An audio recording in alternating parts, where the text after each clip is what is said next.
Hi everyone, it's Linda and Michelle, and we just came out from another movie, and this one was Judas and the Black Messiah. What'd you think, Michelle? I didn't love it. I didn't hate it. It was an okay movie.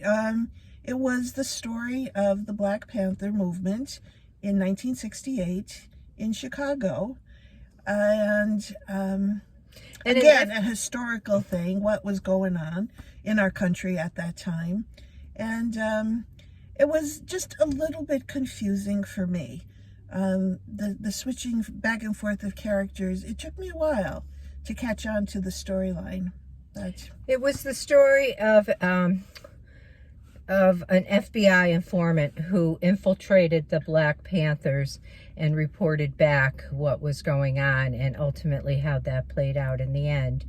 I also found it to be confusing, very confusing, honestly. There was too much going on at times. I couldn't figure out what was good, what was bad. There was a lot of violence, and everyone had a gun and a knife, and it just kind of freaked me out. So much so that, like, at one point I picked up my phone and started, like, checking my email. I didn't do that. I try to hang in there and figure it out. Yeah. To the very end. But it was, you're absolutely correct. There was, you weren't sure who was initiating the violence sometimes. Yeah, it was the Black Panthers combined with a gang, and the FBI was involved there, and there was too. more than one informant. And I found it very confusing, and I know it's like held up there as like an Academy Award winner. And honestly, because of the times we're living in right now and all of the racial inequity that's going on, or has always gone on, I can see why it's an important movie for the time. I just didn't love it. And usually I do like anything historical, but I just didn't like this one because of the confusion and the violence.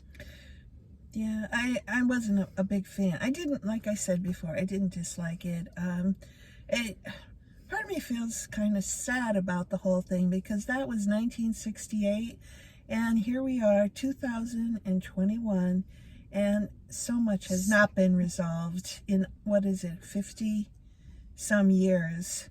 And not that some things of course have been resolved, but there's still so much of that going on in our culture, as we all know, in this day and age. But I'm going to give it, like I said, it's a hard one for me to judge too, but I think I was gonna give it a 6.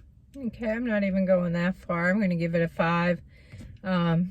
I could have done without seeing this one. Could have done without it. So there's still another one left today. We're headed in soon to see that one. Hopefully we'll have a better review for you after that one. I'm looking for a nice, simple story that's just a story without any violence. Just something to kind of like veg at. I think our next one will be. So I hope so. All check right. in our next review. So we'll be back in a couple of hours with even another new review. See you then. Hey, subscribe. Bye. Click the like button. And leave us a comment. Tell us if you saw the movie and what you thought of it. See ya.